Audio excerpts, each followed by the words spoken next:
Welcome back to the Paddle and Fin Podcast Network. We're brought to you by Pelican, built tough for all situations. Go to pelican.com. Yak Gadget, for all your fine kayak fishing accessory needs. Go to yakgadget.com. Eastport Marina, on the beautiful shores of Dale Hollow Lake. For all your lodging, kayaking, and fishing needs, go to eastport.info. Now let's get this show started. Hey everyone, welcome back to the MindSet Podcast. I'm your host, Chris Slivka, and today I want to have on a special guest, Drew Gregory, to talk about how to stay consistent and how to stay. It seems like he's either always in the money or winning the events, so let's bring him on in. How you doing today? I'm doing good, man. I can't complain, obviously. So, yeah. I don't even have a word to describe it. I'm just super blessed beyond, measure. But that's life, man. You go through I've been the opposite many times too. A lot of mountains, a lot of valleys in life. So, you just got to hang in there and like we're going to talk about today, just stay positive and be consistent and, ride it out until you get to the mountains. And so I'm not taking it for granted.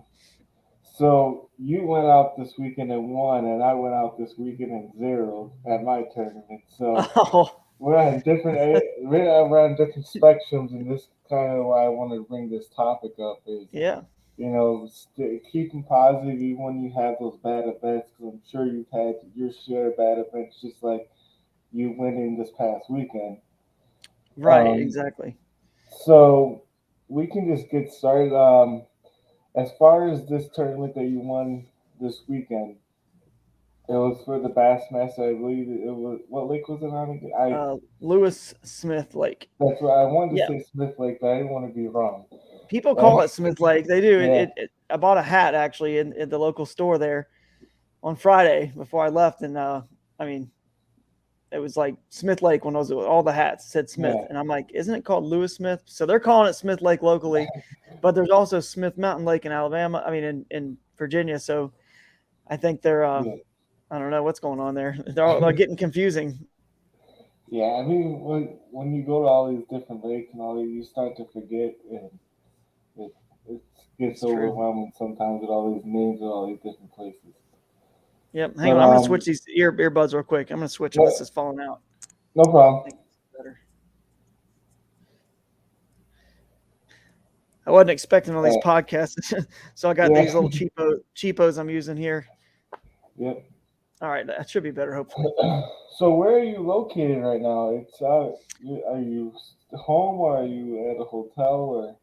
Yeah, hotel. I'm in a hotel in Carrollton, Georgia, because this is where Crescent Kayaks is based. And we're launching the new Shoaly today officially. We posted a promo video yesterday. Today's the official release. It goes live on the website. The full walkthrough video, it's like 20-something minutes long of this whole boat and all the cool features it has. So we're going to have a little launch party later today at the factory and some food and drinks and just some friends and family coming and hanging out and just celebrating what's been a long, it feels like about a 2-year process to get this boat to market. Yeah. So anyway, it's exciting. I know you've been keeping a secret for a long time. Yeah, for sure, man. And not anymore though. And obviously it's it performed great on this tournament. So it's a 1-for-1 winner. So it's pretty crazy to think that the first tournament I fished in it, I won. It was just like, this is something that like fairy tales or, movies are written after these crazy scenarios like this. And I can't believe it happened. So sorry, I just knocked this thing out of my ear again. But it's nuts, man. Just been crazy. So super, super blessed. But yeah, I'm excited to hang out and talk to you. And always love your show and love talking about some unique and different topics you have from the other shows. And that's the main thing. I think I'm going to be on a lot of Paddle and Fin here lately. So the key before people really get into this one is I'm going to make this one very different. We're going to talk about something different than the tournament recap and all that. Yeah. And not so much the boat. I mean, we're touching on the boat, but it's you got different podcasts and I like it. It's a totally different, like I said, a mindset of thinking about a certain topic or, strategy for tournaments, stuff like that. So it's pretty cool. Yeah. So we'll get right into it then. But you have 2 bass tournament wins, BASS tournament wins just this year alone. And you said when we talked last time, you said you were really going for the BASS AOI trophy Yeah. or whatever they plan to do with the AOI. Yep. And it's going good for you so far, man. I mean, Yeah. tournament, That's right. 2 tournament wins is the perfect way to start it off. So, Yeah, I need one more good one, and I think it could happen. Pickwick is the last tournament. It's a 2-day tournament, so it's going to be a good way to finish. It's going to be a challenge because it'll be fall, October, but really that's like summer, and that's down south it's still warm, so it's going to be very challenging. That's going to be a tough one. So it's going to be a grinder, but I'm excited about it. If I can do good there, then AOI is within my grasp. I mean, in reality, I know this because I follow all the data and the numbers and know, but I mean, I don't have 4 events, and a lot of the other, all the other guys that are in the top for the AOI do, because I didn't go to Lake Fork the first one. So, and I may be, I don't know, 7th, 8th, or 9th when the next standings come up. But I mean, I feel like it's definitely, I'm in the driver's seat, even though they're hopefully going to have more of the pressure on them because they're, up in the standings. They look like they're up there, and they are. They're having great years. You got, Justin Largen, Garrett Morgan, Mark Edwards, Eric Siddiqui. I'm trying to think. There's a lot of good anglers that are up there having great years. So it's going to be tough. It's going to be super, super challenging to win this. But I gotta do what we're going to talk about today. I got to be consistent. If I can just be consistent, have a limit both days down there on Pickwick and a decent limit, then I've got a pretty good chance for sure. Yeah, so last time we talked about how you find your fish, and we talked about how your strategy could work in good scenarios like it did this weekend, and how it can also, Right. kind of screw you over. So, but in being consistent, what do you think is the number one thing that you would say keeps you finding fish? Because this past weekend, and practice, I went out Friday, practiced Friday. It was a bed fishing tournament. And then came Saturday, it was like those fish just completely moved off their bed. Not really moved off their beds, but they weren't. They were more skittish than anything. Yeah. So how do you approach a situation like that? And like in your situation, a bed fishing tournament means you're right, in the spawn, which means if you are in the spawn, you've got fish that are still pre-spawn somewhere. Usually you've got fish that are, what lake was yours, by the way? It was Lake Geneva, Wisconsin. Okay. So So it's a super yep. clear, deep lake. Mm-hmm. Fish spawn about 9 to 10 feet of water. The Right. boaters had their floggers out. Yep. I was going to say So flogging sounds like a good way to catch them yeah, there. But yeah, I would say when you're in the spawn, you've got fish in every stage of the spawn pretty much. And and really this comes back to my whole overall theme of really becoming a better angler is all about learning more about the entire environment, not just, they're on points, they're on wood, they're on rock transitions, they're on humps, whatever. But why?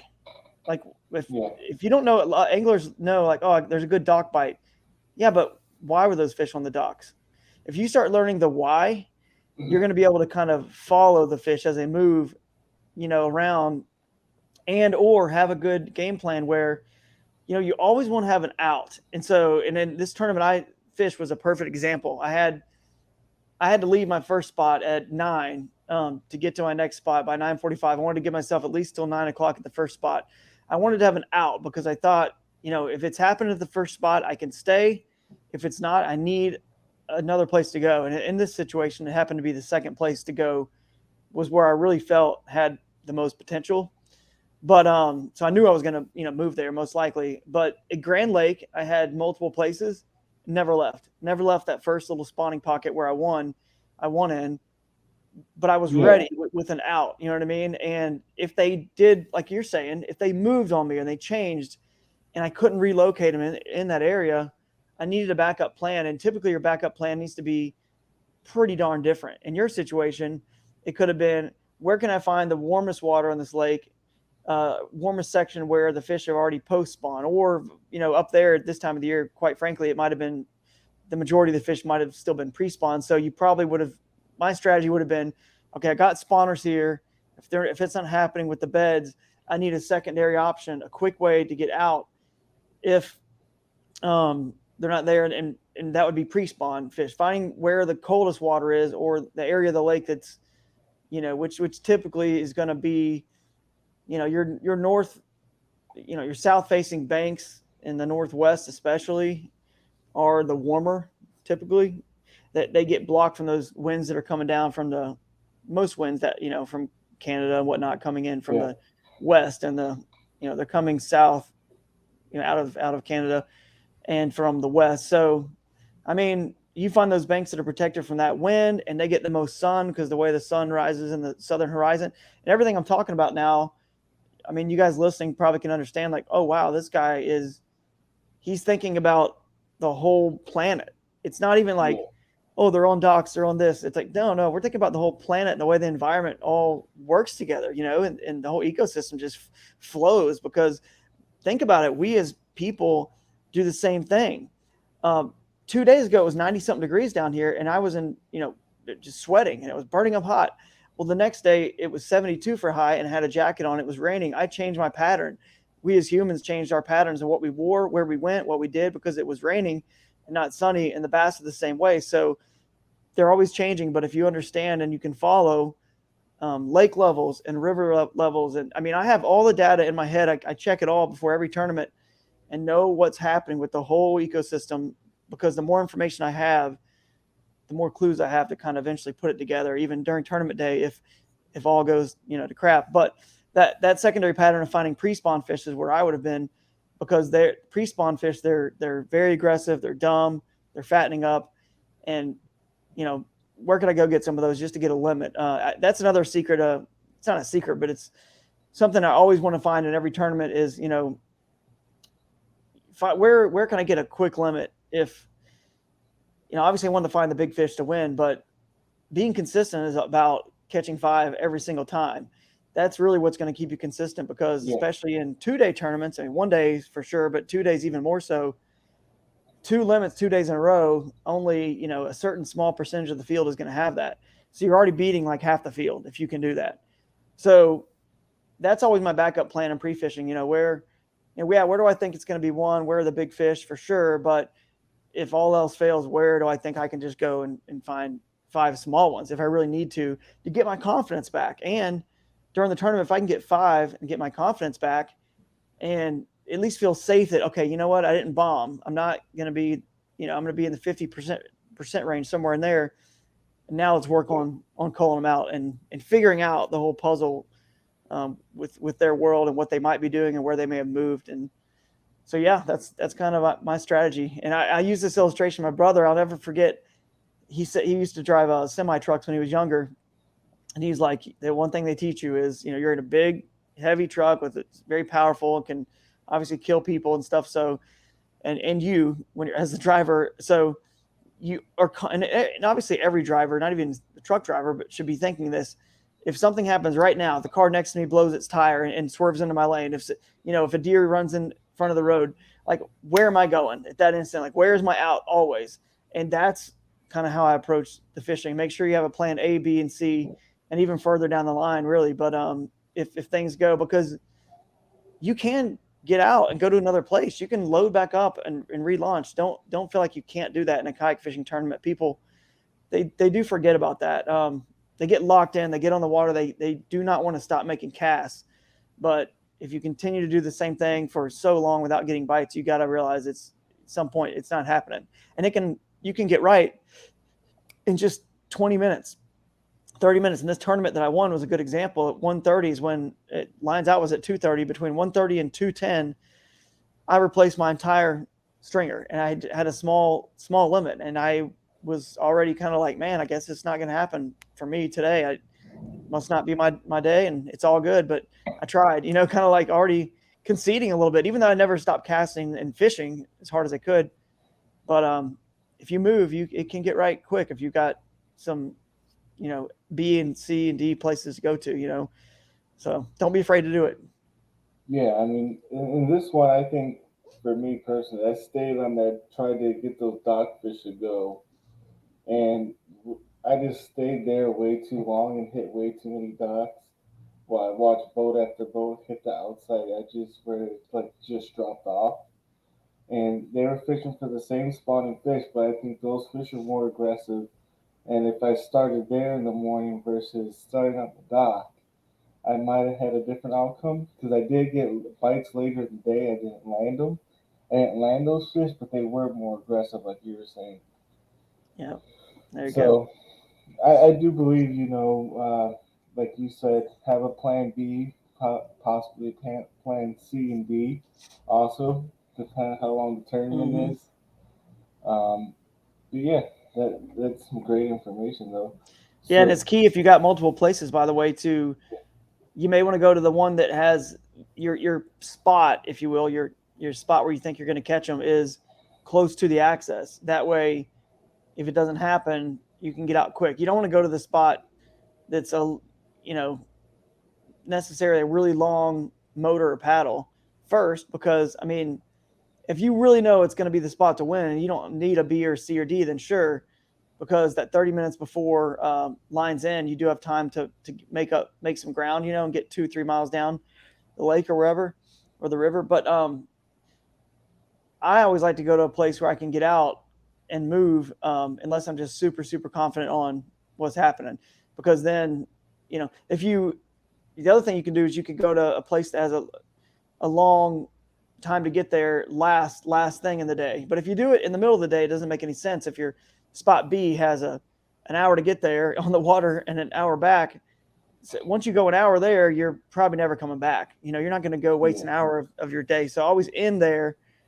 You always want to end there or potentially start there if it's not too far away. If it's 30 or 45 minutes, well, then you could almost be there by the time tournament starts, and all you're wasting is that 30 or 45 minutes on the way back to get out, and that's it, not times two, if that makes sense. So there's a little strategy like that too on which ones to go first. The other thing you got to think about is which one of these spots do you feel has the potential to get pounded by bass boats or other kayak anglers first. If you found a place that you think, you know what, I don't think anybody else is going to get here or go here, I don't think anyone else has found it, you didn't see anybody else there, you could certainly take a gamble and leave that one for later in the day. That way those fish are fresh.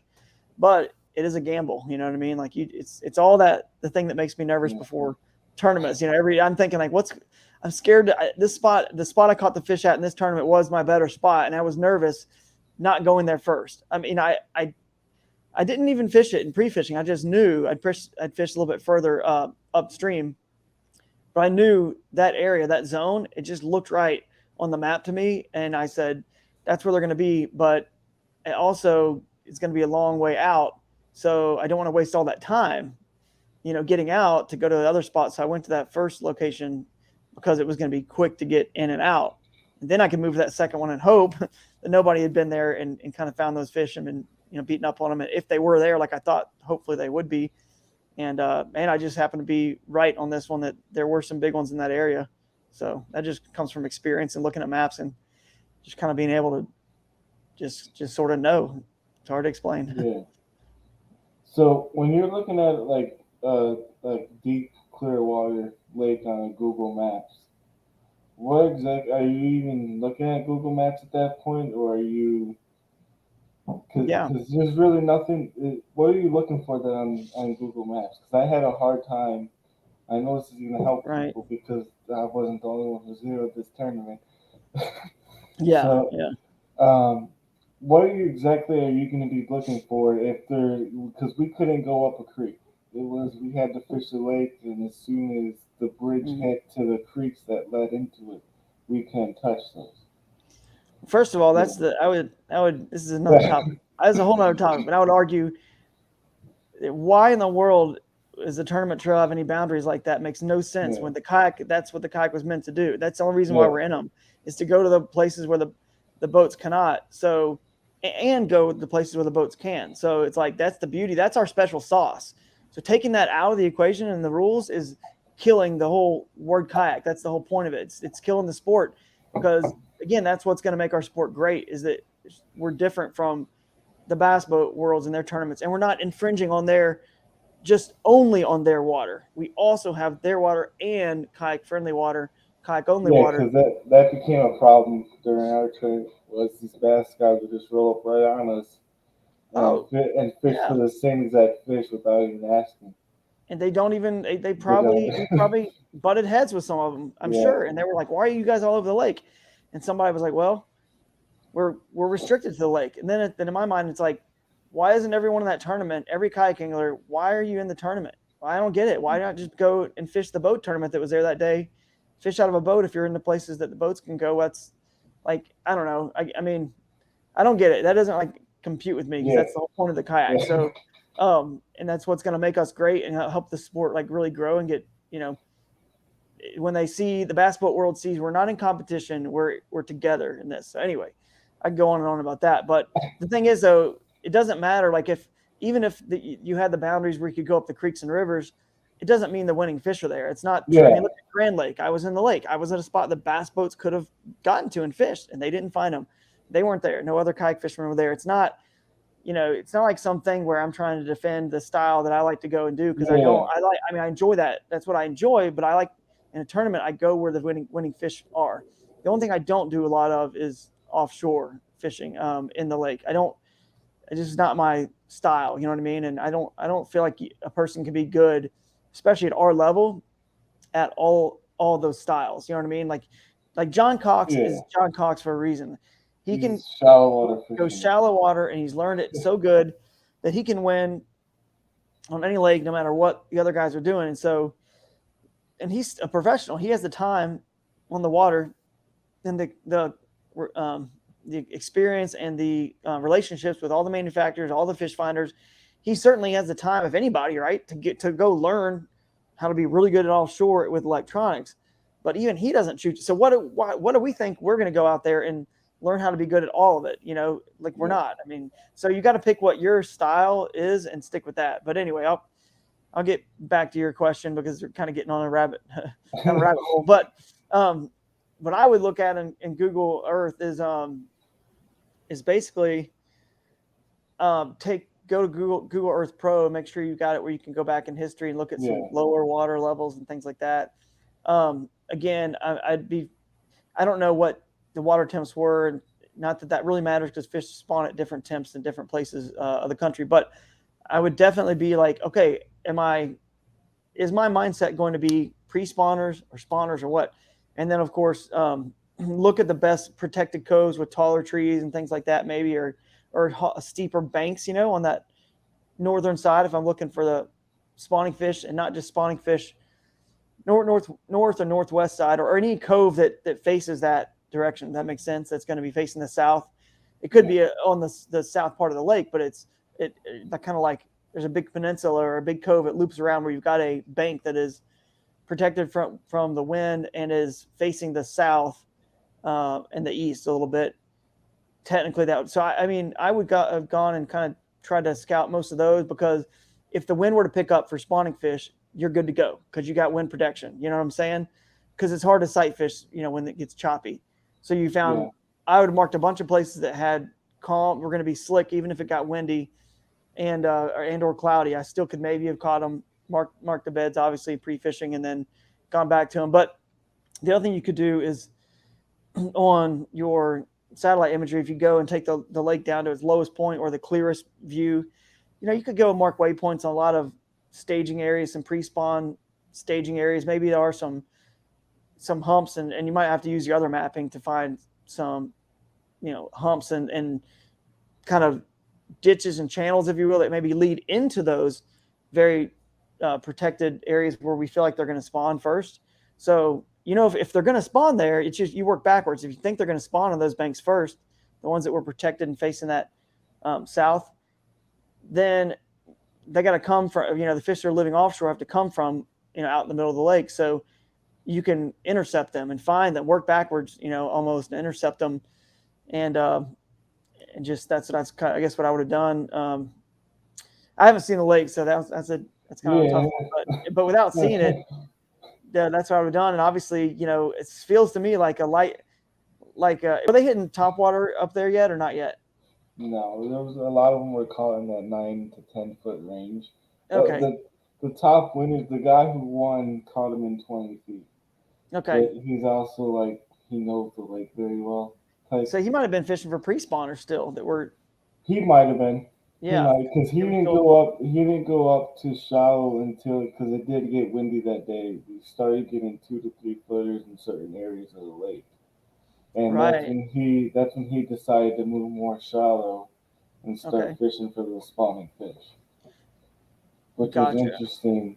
I mean, it was interesting to me. Like I said, I think I just stayed way too shallow and way too on the wrong fish. Yeah. Well, see, he had a A and a B. See, he Yeah, knew, okay, if it's gonna get windy, I can't fish this offshore stuff later in the day if it's gonna get windy. So I got to do it in the morning. He did it in the morning, got his limit and got a good limit. It sounds like, but then he said, okay, now I have some areas he's picked nearby. Maybe he unloaded and went somewhere else, or maybe he motored or paddled to it. But he found areas nearby that were, shallow spots to catch fish too, to kind of coal up a little bit more. So, he had a nice little game plan there. It sounds like. yeah, yeah. And I definitely mine just kind of went to crap. But, yeah, It but happened, man. like you said, I took that gamble. You know, once I launched, I went a good 45 minutes to an hour up the lake and kind of just worked my way back.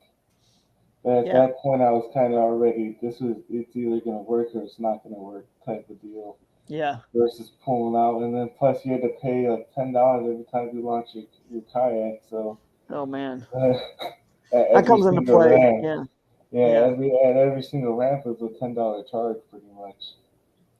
Like, Jeez, man, yeah, they're making some money there. But oh yeah, it sounds like it. Is a good fishery though. But you just gotta find yeah, them. yeah. So So going off of how do you remain like if you're having the tough tournament, how do you go into the next one more even even with yeah, confidence to yeah. get Well, more? Yeah, that's a good question. I was a little bit ticked off after the Hobie on Santee Cooper because I made a bad decision, and it happens to all of us. That's the thing. So that's first of all, that's the one thing. Everybody who has a tournament like you did, like I do, we all do. You got to remember, team sports are like Tiger Woods, for example. He didn't make every cut. yeah, But even when he was most dominant, he didn't make every cut. Now he made most of them, and he won a lot. But we're talking about the 0.01% of the 1%, and someone like Tiger Woods, generational talent. So if he can't even make every cut, then what in the world are we supposed to expect of ourselves? You always are hopeful and you want to. I go into every tournament, expecting and wanting to win, of course. But in the back of your mind, the reality is, okay, it's not always going to happen, and so therefore you don't beat yourself up too bad when it happens, because the next one hopefully is pretty right around the corner in a few weeks or a month away, yeah, for different people, and you can forget about it because it just happens. I mean, things there's so many factors, because we're not golf is one thing. They're dealing with wind and weather just like we are, conditions. But imagine now, like, it's not just about can you hit the ball accurately and gauge all those wind and the weather and all that, humidity and barometric pressure. And hang on, sorry, this fell out again. Uh, because their ball changes the way it flies with different humidity and pressure. I mean, it really is so similar. And they're trying to hit a target just like, every cast we make, we're even if you're offshore fishing, you have a spot you're trying to cast it to exactly, within a foot radius or whatever you're trying to. So, but obviously if you're fishing structure, then yeah, you're trying to hit a target. So now imagine your target is no longer this flag stick that where it is. It's a moving target. And so you have to have all the skill of, the golfer that has to, fight all those conditions to get a shot where he knows where his target is. And our fish is swimming around moving. I mean, yeah, we know where the structure is, but it's constantly moving. And now there's another participant involved. So you can't beat yourself up too much because they do move, things do change. And, it's very hard sport. It just is. You don't see now, if you get into 3 and 4 day tournaments, a lot of the same names will pop up because, by the time that many days go by, the guys that do have more experience and have kind of learned how to, kind of track down that moving target. Maybe they have a bad day one day, come back with a solid one another day, or a great day the next day. Next thing you know, they're up there. So, but anyway, you got to just stay positive because it happens to everybody. So here's a good example. So it wouldn't have ruined my day, and maybe back in the day it would have, but I don't know. I just don't feel like I'm that kind of person where back at the Airbnb with all the guys you stay with or whatever, you cannot let that get to you where you all of a sudden become miserable to be around and miss out on the whole beauty of kayak fishing and enjoying God's creation and being out there. Obviously, we want to do well, but when we don't, what's cool is that if people come back and just they have that understanding that it's just not always going to happen, so it doesn't ruin your whole life and day. If it is, there's something else you might need to work on, just with yourself. I'm not saying don't be like internally frustrated, and motivated and just fired up and ticked off, because I get internally very mad. Like at Santa Cooper, I was not happy that I could not figure them out that second day after I was 22nd out of 200 on day one, had a chance to get in the money. I'm 3 spots out of the money, and I took a gamble to go explore the swamp in a whole other area, and I should have just stuck with what I did the first day. But anyway, I get internally super mad, and I just feel like if you let it motivate you and positively, I get internally mad and more of a positive mad and a motivational mad, which is what I think caused me to kind of really go on this flurry here lately.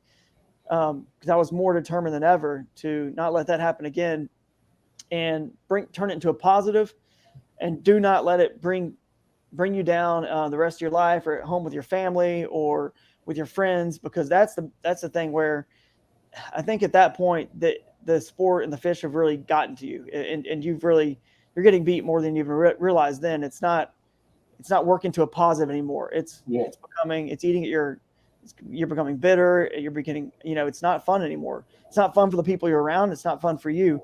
So you got to really kind of learn to control that part of it, because it's just an individual sport, man. It's hard. You're not going to do good all the time. It's super hard. I mean, being in the top 30 or 40 percentile even of tournaments consistently the whole time is tough. So there's going to be some 80th percentiles in there too, and some or whatever. I don't know if is 1 percentile good or is 99 good. I can't remember what it is in this term, but you know what I'm saying? Like, yeah. I mean, I kind of already forgotten about it. I had that drive home, but I went to Brian's house after because I had to drop off his battery and stuff. Yeah. He stayed at his house. Just talked to him about it. He's like, it's a tough lake. Just gotta forget about it. Go on to the next one. Yep, and learn. I mean, that's the thing. Yeah. And I know Polinick has that's what I'm trying to do. That's why I'm on here talking to you about it. I'm trying to learn, like, what could I have done different, or not necessarily mad at myself, right. but more of like, okay, well, if we go here next year, how do I approach this differently? Yep, that's what he says. I think Polinick says it, and other people say something similar, and I agree. You either win or you learn.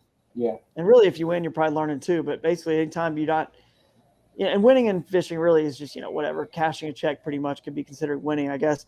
But, you just learn. And I learned from that decision. I said, and it depends on what you're trying to do. I was trying to take a home run and get in the top 10. I was like, I could probably on Santa Cooper. I was like, I could probably go back in the same spot where I had 7 bass bites. I landed 6, not many, so just one over limit.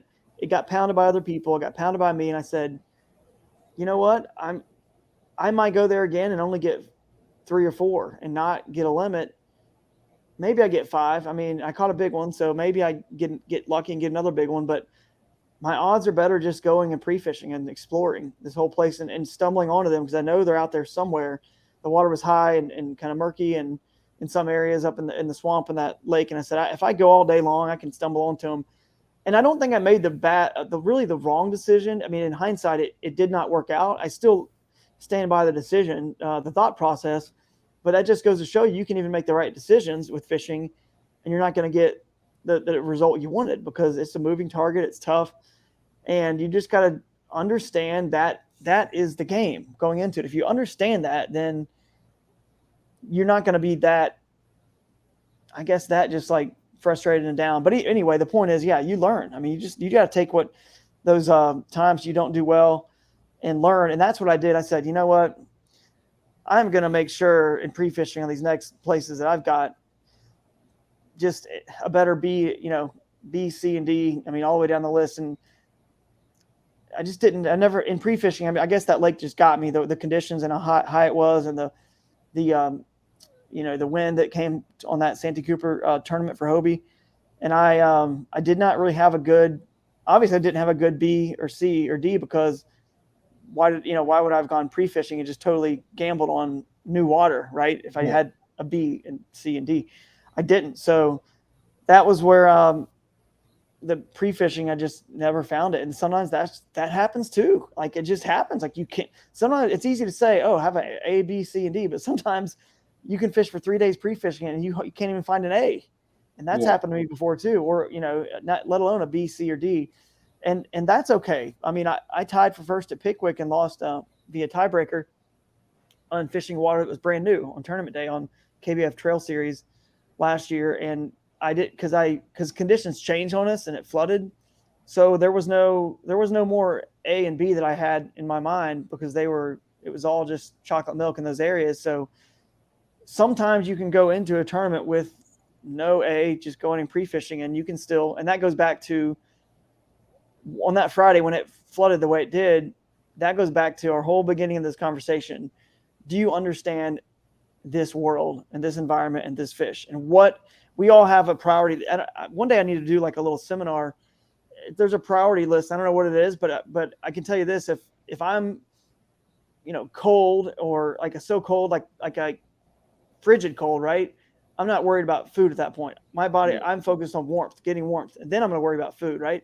There's like a priority list of all these things, that I'm going to get this before that to survive, right?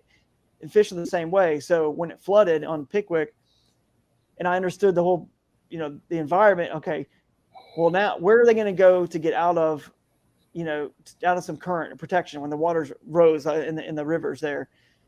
Well, they got it because they don't want to, be in that heavy, swift current. So where could they possibly pull to? And I found a spot, again, just kind of like on the map where I thought they would be. And I went, but I also had an out. I knew that I could get to this place pretty quick.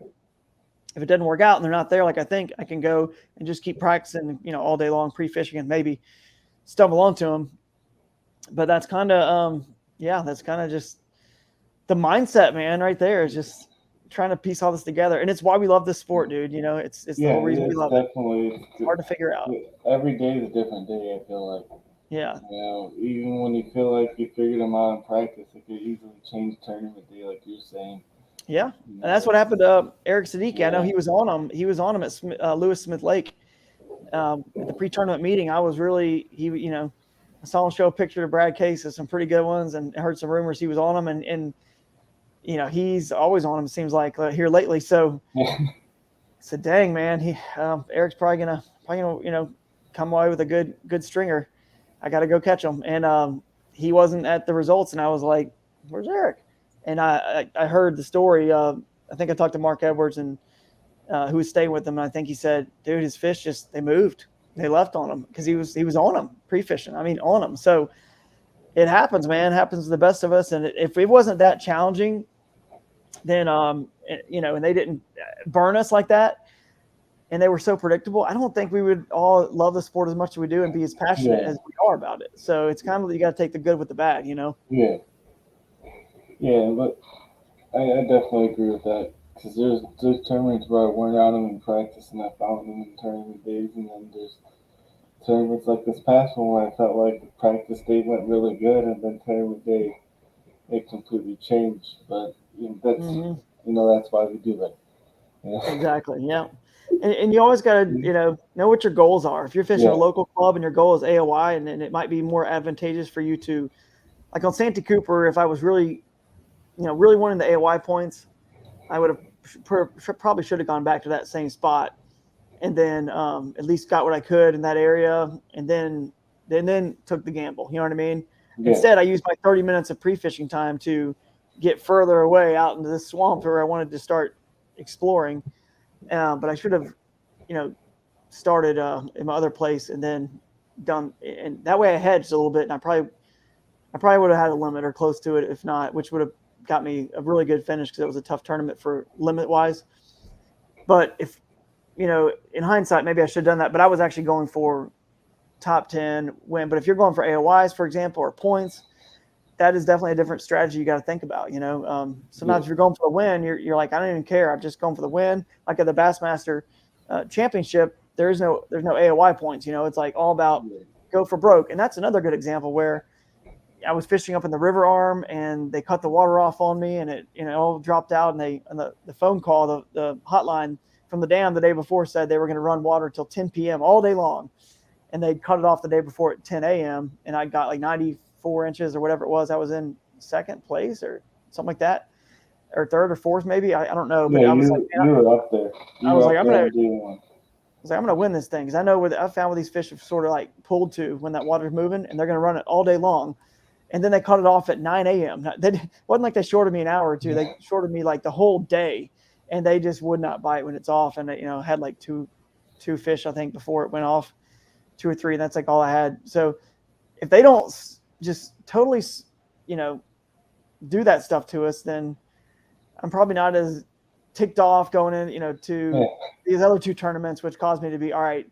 Because I didn't have a good out at that tournament either. I had some places I could have gone, but I never had caught fish there pre-fishing because it was a tough, cold, very, very cold pre-fishing in that tournament and rainy until the final day of practice. So all my pre-fishing, I never caught any of those other places. So where was I going to go? And then other than the place where I caught 90-something inches in a couple hours the first day. So anyway, even though it was sort of out of my control and the dam said they were going to run water and they didn't, it just even caused me to learn even more like, dude, you can't even rely on that. That usually they don't change that, I'm sure, very often. Like, oh, it does say the schedule, the generation schedule is subject to change, but it's very rare that it actually changes. And I have a feeling the Bassmaster Classic is the reason they changed it because they wanted to hold water in Lake Hartwell. We were on Lake Russell below Hartwell a little bit more. Maybe there was some pull from bass. I don't know. Have it hold the water to get it, up to a nice full pool level for the Classic competitors. I don't know, but for whatever reason they didn't. And that just caused me again, like even when you think you got it in the bag, after day one, it was amazing there.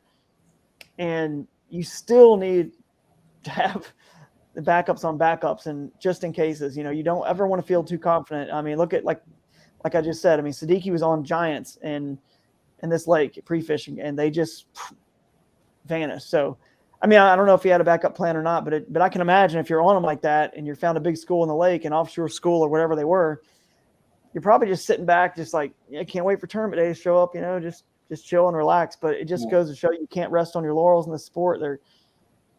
They move, man. It's challenging and things out of your control happen. Your motors break down, your pedal drives sometimes break. I mean, the mechanical things are part of our sport. And obviously dams can change their schedules and whatever. So it's nuts. Yeah, I mean, there's so many variables in this. So many. In this sport. So many. I love it though, man, because we can never figure it out. Yeah, the people looking out from the outside in, I don't think they really grasp it. Like I try talking to people who don't fish at all and who know nothing about tournaments, and they're like, "Well, man, you got these couple sponsors and stuff. You should really just go catch them, huh?" Like, it's not that easy, man. No, it's not that easy. It's not. I mean, it's not. That's the thing too. I'm sure, and I was talking on another podcast about this. I'm sure that somebody or people out there in the kayak fishing world looked at the leaderboard and saw that I won, and they were like, "Oh, Drew Gregory won again." And man, I bet that was easy. It's like, dude, if you have any idea, I had nothing at 1:30. An hour before the tournament, I was 20. Who knows? Probably middle of the pack. 20-something, 30th place. I wasn't anywhere. Nothing. And if I don't get to that spot in time, or I miss one of those fish, I'm 19 3/4 inch fish culling out of like a 15. That's a giant cull. That's giant. So I had 2 of those big 19-inch fish in this Lewis Smith tournament, 19 1/4 largemouth as well. So, man, if I just missed one of those, that big largemouth was hooked barely with one little hook in its mouth with the whopper plopper. And I saw that when I was bringing it in, real clear water, and I turned it, I kept turning him back and forth a couple of times, hard turns where that bait would get, another hook would get in his belly. And I was lucky enough that strategy worked. And that's just something you can do. Again, that is such a little thing with experience. You know what I mean? Like seeing the fish is barely hooked, knowing what to do to get another hook in him or to get him in, whether it's just slow, if it's a single hook bait, whether it's just finesse fighting him the whole time, really good to really wear him out and knowing when to kind of bow and give line. Or in my situation, I had the opportunity to, do the old method where you just sweep the complete opposite direction to get that bait back into him, to get a second hook, a second set of treble hooks in them. And it worked. But little things like that experience, man, like if I didn't have that experience, that fish gets off, right? We're not talking about the win. No one's saying, oh, it must have been easy for Drew. It looked like, oh, he won again, because it never is easy. Never. I mean, no. Never. Wins are so hard to come by. Yeah. And so hard. That's why people count wins as, even like you said, cashing checks. There's always a win for the everyday tournament person. Yeah. Yeah. And hopefully that gives people hope. That's my goal, is to say, look, Yeah. I mean, I didn't have anything till, 1:30. I mean, really. And so, just, I don't know, hopefully that gives people hope that, it's not, I was so close. It was so close to not happening. And when they're not very, close for things not happening and they only have a little bit of time left, hopefully it gives them hope that it still can happen. Or if it doesn't happen, then they're like, you know what, though, even though it didn't happen this time, I could have been super close, to finding it, figuring it out. And next time, maybe they can. Yeah, I agree with that. One last question, kind of off topic. Yeah. But I personally want to know, because I kind of struggle with this. When you're pre-fishing, how many fish do you hook versus how many do you shake off? Yeah, that's a good question. This Lewis Smith Lake is a really interesting tournament because I just cast from the bank. I saw a couple of nice ones in the water from the bank. It was so low and clear, and I was like, wow, there's some fish cruising right there on sand flat. And I threw a spinnerbait in there, and it's actually a prototype I'm working on, a bait that I designed, and I caught one. And the one and I measured it was like 16 and a half, and then the other one was about the same size that was with him. So there was two fish right there that were already good fish for this lake right there. And I knew if I put in there in that area, well, as I worked my way, up or down in that area, then there's obviously going to be more. They were that size. So in this situation, I didn't hook anymore. I didn't even cast anymore in that area. And then I went to another spot, which is actually the place that I put in first, and caught a good one from the bank too. And this never happens, man. Like, I know you just don't catch good fish from the bank very often. And I mean, sometimes I do actually, but anyway, I was like, hey, it's 17-inch fish almost, and I'm not going to fish anymore, because I know that, and that all goes back to another thing I do, by the way, is look at the weights that have been winning the tournaments and convert that to inches, which you can do. And I knew this tournament was most of the weights that were winning were, if you catch 14, 15, 16 pounds on that lake of fish, you're going to have a good chance to win a boat tournament. The Bass Nation tournament had maybe a few weeks before had 100 anglers, 100 boats, I should say. And maybe one day on day one, there was an 18 or 19 pound bag. So I knew if I got somewhere in the 85-inch range, I had a chance to win. I just need to get around 85. And I thought 85 to 90, because these Alabama bass post spawn, they are kind of long. They can get long. So 85 to 90. And it was important that I knew that number. Why was it important? Well, because when I caught those 16 and a half and the one that was almost 17 off the bank, I knew I don't need to touch this area anymore, because if I get 5 of those 16 and a halves, I'm at 82 and a half right there. And surely downstream or upstream a little bit from that, bridge, I can find some bigger ones than 16 and a half if I caught one from the bank, right? So I knew that the quality of fish were there. At very worst, if I get 82 and a half, I'm cashing a check. And I don't know if you got the standings pulled up, but I'm almost certain that second place, Chris had 89. I had 89 and a half. He had 89, but then it was, I think, Tim Perkins at 84 and a half. So let's say I would have went in there and just caught 5 16 and a halves. I would have been fourth place, probably right below Tim.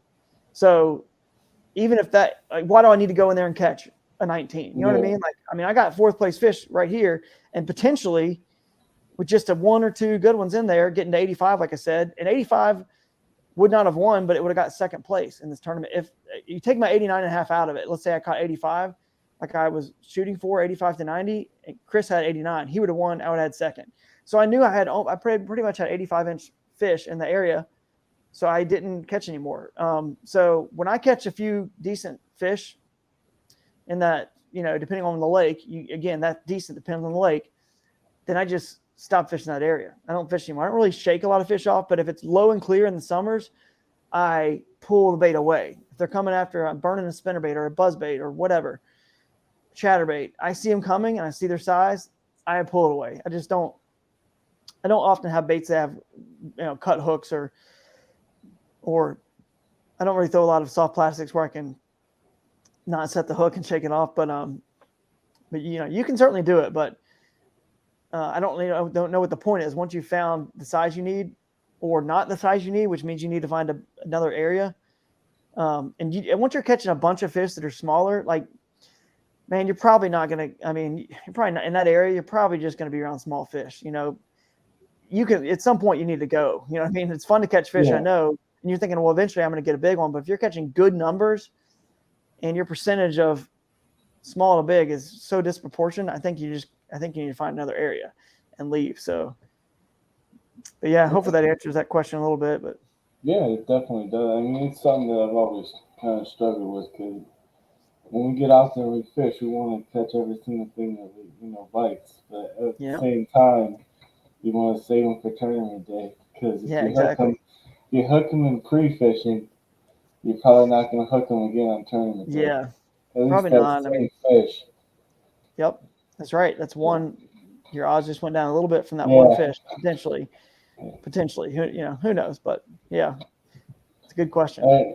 Well, I've had you on for pretty much an hour now. It's been about 50 minutes. Do you want to talk a little bit? This is going to air probably 3 to 4 weeks from now.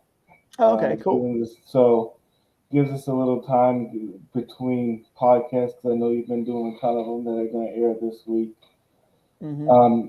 Did you want to give any and talk about the show at all, or anything like that? Sure. The video will obviously be out by the time this airs, so you guys can go watch the full walkthrough video, which is it's going to be dropped here in about 30 minutes, but I believe. But it's an awesome boat, man. Obviously I designed it, so I'm going to feel like it's awesome because it's kind of how I feel like I want things, but it's not even about me. It's like how I feel. It gives people the options, to put things where they want. It's not locking. It's not boxing anybody in. It's not like it's a complete open platform boat. There's definitely like structure and contours and a place for this and a place for that, but it doesn't box anybody in because there's so many integrations into this kayak. So there's a cubby, for example, for a fish finder. Your fish finder will recess in flush, kind of like you're on your truck, your radio and your screen, your GPS is in there flush. So it's not like back in the old days where you got a suction cup to your windshield and it's kind of clunky up there. Okay, everything in this kayak is built in flush, but this is a big but if you don't use a fish finder or you don't use an anchor wizard, which is built in flush where only the handle sticks up, you don't use a Boondocks landing gear, or you don't use there's a few other examples. I'm trying to think what they are, but everything's flush. The catch board recess flush. Everything's built in, and if you don't use those things, it's okay because there's a secondary and third reason for them. For example, the anchor wizard recess is a cup holder. So if you don't use an anchor wizard, guess what? You have 2 cup holders, or you can throw your weights and hooks in there, whatever, on either side of you. It's the same spot where every cup holder is on every kayak. So it's not boxing you in saying, oh man, I just wasted space on this kayak. I don't use an anchor wizard. It never does that. It never does it. So if you don't use a fish finder, guess what? It's a cubby. For a lot of tackle boxes fit that size. I made it the exact size for lots of different little small tackle boxes fit there, or you could throw stuff loose there that'll hold stuff. You can put little tackle bags there that fit there, and it'll hold things in front of you. And there's also a iPhone holder right there too for selfies or live streaming. So it holds your iPhone right there, perfectly right at you. So if you have a fish finder there, then the iPhone holder is it becomes useless because it covers it up, if that makes sense. So the point is there's other features and other reasons for things rather than just what we're kind of like showing off. Oh, it's a recess for this, or here's a cubby for that, or whatever. So it's pretty cool. Pretty cool boat. It's going to be really good. It's 11'10", 34 inches wide, like 77 pounds. So it's very stable, going to be great on rivers. Obviously, it's named after the shoal bass, and as unique and beautiful as that fish is and rare, I think this kayak is very unique and beautiful and rare in its own ways with all these unique features. It's got an interesting cam strap handle on the bow, which is I call it our cam track system. It's a Yak Attack gear track, a custom Yak Attack gear track on the bow, and it's using the 2 vertical tie downs, which are just the little things that your cam strap can go through for Yak Attack. Yeah. And in that track, and there's actually a kind of a plastic handle molded into this 7-foot long cam strap. It's kind of, you have to see it. It's pretty cool. And so basically you can adjust that length of that handle, that strap, if you will, whatever you want. So if you want it to be just a handle, that's fine. And all the excess can go in the front tank well and all the excess of the strap. But when you get out of your truck or whatever, and you need to tow your boat to and from the lake or river, just extend that strap out into a loop. And now you got that handle, and it's a shoulder strap for walking it and towing it, or you can put it around your waist. You could use that as a wading belt in the river or creek or lake if you're just wade fishing and your kayak floats behind you. And then again, if you don't want any of that, tuck the excess in, or even cut all the excess off if you don't want it, if you just want a handle up there. But the beauty is, because it's on that track, you can take it completely off. And now it's just your rod staging groove on the bow of your kayak, and you could put a roto grip there, but it's already a channel, so you don't need to. But there's several other bow rod staging grooves there, so your rods don't tangle into each other. But you can clean it all off is the point. You can put a spotlight on that track. You can put a GoPro on the track facing back to you. The whole thing is just super customizable. And the front hatch is a tank well, and on the lid there's a rod saver like you see on bass boats, So you just clip that rod saver over the Velcro. Your rods are in your rod staging grooves right there, and then just put it in the back of your truck and go. Super quick. And then the inside of that front tank well is really cool because it's got internal rod storage. There's a couple flanges that you slide your rods in, and there's a couple grooves that hold your rod butts, and your reels are laying inside there. So you've got internal rod storage through that front tank well. It's not an open cutout internal to the hole. You could cut it out if you want to, but I like the protection that having those rods in those for lack of a better word, just those pipes that are inside there, and then your batteries fit in that tank well as well, which is, obviously meant to be in conjunction to that, on the other side of that wall is the fish finder cubby. So you just go right through with the drill, and that's how you get your wires, your battery right to your fish finder, hidden behind the fish finder in that cubby. So it's pretty cool. I mean, and there's a transducer scupper obviously as well for the fish finder. And couple of my coolest features here, and then I'll wrap this up because you guys can watch the whole walkthrough. But the Yak Attack, the padlock, paddle holders, they're also can hold rods and nets, things like that. It's a taco style. It's like a taco style, just compression, just paddle holder, and it has a bungee you could, stretch over it as well.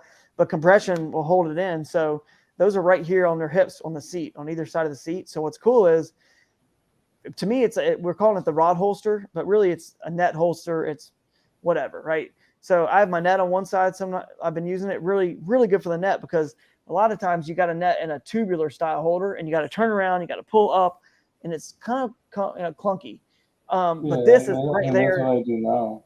Yeah, you're gonna love this thing because this is right there. Behind me.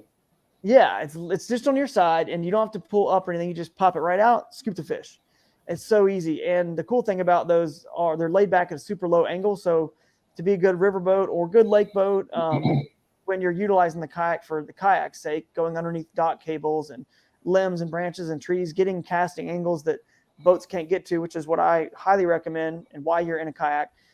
Those taco style, like I'm saying, is padlock paddle holders from Yak Attack. They're slanted at a very low angle back behind you. I'm talking like super low, like barely even angled up at all. So you can go underneath anything when you have rods and nets and everything in there, and things are just flush and low profile in this boat. And it's pretty cool. It's got a little recess for line cutters right below your seat, and a hook sharpener stone that you can get on the website, Crescent's website as well, or line cutters. It's the flat mount. You can buy those anywhere, but hook sharpening stone that goes right there in the other recess. Again, these are little reminders to help you, hopefully, catch more fish by, I need to sharpen my hook. I just got stuck on that rock for a while. I was pulling it hard. And if you look at your hooks, a lot of times they're they're bent. They're not straight and pointy anymore. They get bent microscopically, just bent over, and they're not going to penetrate a big fish's tough mouth. So hook sharpening stone right there, you just boom, you're good. So there's a lot of cool stuff. I think most people though they see that catch board recess, the fact that the catch board never has to move,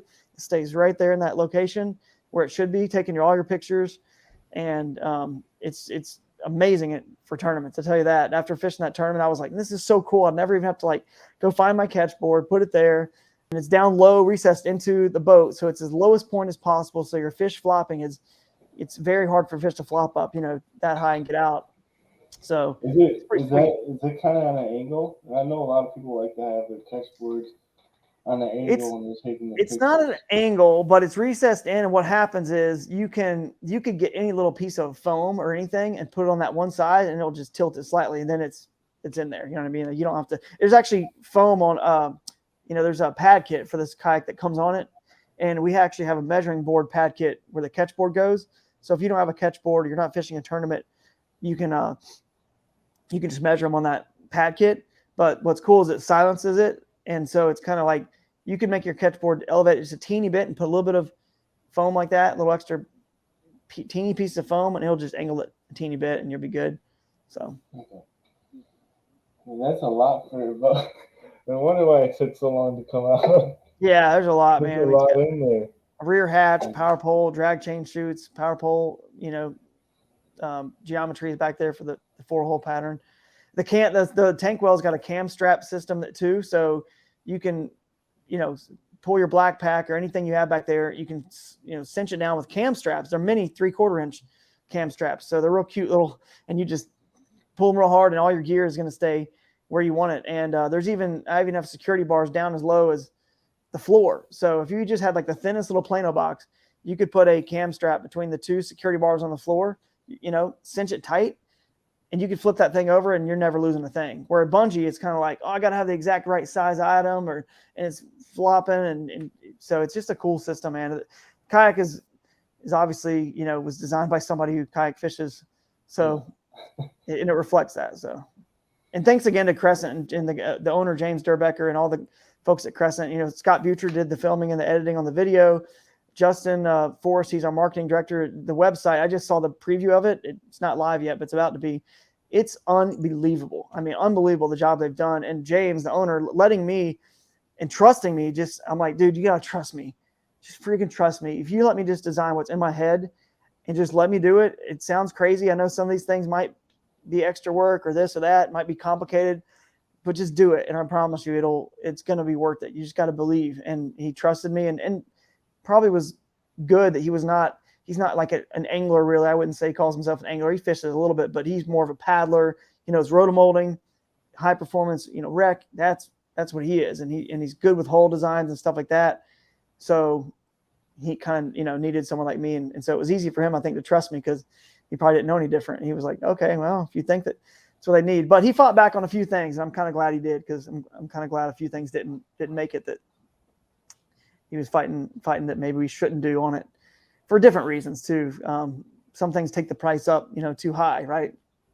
Yeah. And if it's not a feature that everyone's going to use, and we don't want to jack the price up too much. So it's only $15.99. It's not like it's an expensive kayak compared to what's out there. It's not that bad at all. Yeah, no, not at all.